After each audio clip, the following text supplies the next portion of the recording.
देश भर में इस वक्त ऑक्सीजन की कमी एक बड़ी समस्या बनी हुई है। सोशल मीडिया पर भी हंगामा है कि अस्पतालों में ऑक्सीजन की कमी है। ऑक्सीजन की कमी से कोरोना के मरीजों की जान जाने की भी खबरें सामने आ रही हैं। ऐसे में आज इस वीडियो में हम जानेंगे कि आखिर कैसे घर बैठे ऑक्सीजन लेवल को बढ़ाया जाए।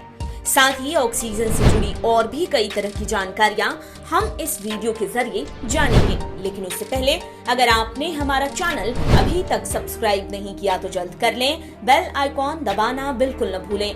वीडियो पसंद आए तो लाइक करें, कमेंट करें और शेयर करें। अगर आप हमें फेसबुक पेज पर देख रहे हैं तो हमारा पेज जरूर लाइक करें।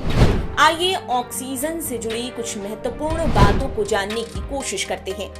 शरीर में ऑक्सीजन लेवल सामान्य तौर पर कितना होता है? हमारे शरीर में ऑक्सीजन के होने का मतलब ये है कि ऑक्सीजन हमारे खून में कितनी मात्रा में है। मरकरी का 75 से 100 मिलीमीटर के बीच अगर खून में ऑक्सीजन है तो ये नॉर्मल लेवल है, पर ऑक्सीजन लेवल 60 mmHg से लो है तो ये नॉर्मल से कम है। ऑक्सीजन सप्लीमेंट की ऐसे में जरूरत पड़ने लगती है। सांस लेने की रफ्तार से ऑक्सीजन कैसे रिलेटेड है? प्रति मिनट 12 से 20 बार एक स्वस्थ युवा सांस ले पाता है और छोड़ता है, पर अगर इसकी सही दर की बात करें तो ये प्रति मिनट 6 से 8 बार है। इसका मतलब ये है कि जल्दी जल्दी सांस लेने से अच्छा है कि गहरी और लंबी सांस ली जाए, जो कि ज्यादा फायदेमंद है। अगर सांसें जल्दी ली जाएं तो पर्याप्त ऑक्सीजन मिल नहीं पाती है। कैसे गहरी सांस लेने से ऑक्सीजन लेवल बढ़ने लगता है? जब हम सांस भरते हैं तो ऑक्सीजन भीतर आता है और सांस छोड़ते हैं तो कार्बन डाइऑक्साइड बाहर।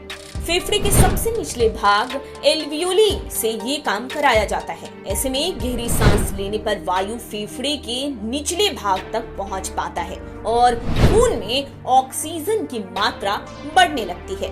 बॉडी कैसे वातावरण से ऑक्सीजन ले पाता है? वातावरण में जो फैली हवा होती है उससे श्वसन तंत्र के जरिए बॉडी ऑक्सीजन ले पाती है, जो सीधे हमारे खून में जाता है, ब्लड वेसल्स के जरिए पूरे शरीर में फैल जाता है और ये काम रेड ब्लड सेल्स करते हैं। ऐसे में लाल रक्त कोशिकाओं का स्वस्थ रहना बेहद जरूरी है ताकि शरीर में ऑक्सीजन लेवल सही रहे। बॉडी में कैसे कम होने लगता है ऑक्सीजन का स्तर? जैसे ही प्रदूषण का स्तर बढ़ता है वैसे ही हवा में ऑक्सीजन कम होने लगता है और फेफड़े की कमजोरी से गहरी सांस लेने में अक्षमता की वजह से सभी सेल्स और ऊतकों को इनफ ऑक्सीजन मिल नहीं पाता। ऐसे में खून की प्रवाह में इतना जोर नहीं रह पाता कि पूरे शरीर में ऑक्सीजन भेजा जा सके। फिर कई परेशानियां शुरू होने लगती हैं। एनीमिया, फेफड़ों से जुड़ी बीमारियां, अस्थमा, दिल की बीमारी, न्यूमोनिया, खून जमने जैसी दिक्कतों से धमनियों का सिकुड़ना, सीने में गैस की मौजूदगी से फेफड़े का सिकुड़ना, ऐसी कई परेशानियां होने लगती हैं। ऑक्सीजन लेवल ठीक रहने के लिए कौन से तरीके अपनाए जा सकते हैं? ताजा हवा में सांस लें। ताजा हवा होने के लिए घर की खिड़कियां खुली रखें, बालकनी के दरवाजे खोल के रखें और बालकनी में बैठकर भी हवा ले सकते हैं। घर से बाहर निकलकर हवा लें और पार्क या किसी और पेड़ पौधों वाली जगह पर जाकर घूमे फिरे।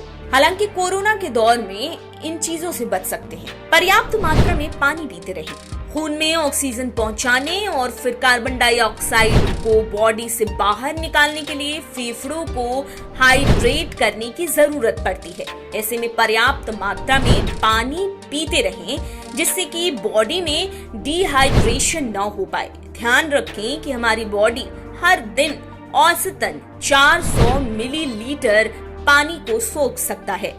आयरन से भरपूर चीजें भोजन में शामिल करें। लाल रक्त कोशिकाओं को स्वस्थ रखने के लिए आयरन की जरूरत पड़ती है और आयरन की पर्याप्त मात्रा मिलती न हो तो थकान का अनुभव होता है। ऐसे में आयरन युक्त चीजें भोजन में शामिल करें। हरी पत्तेदार सब्जियां लें, फल, अंडे, चिकन जैसी चीजें और मछली खाएं। ऑक्सीजन लेवल बढ़ाने के लिए करें व्यायाम।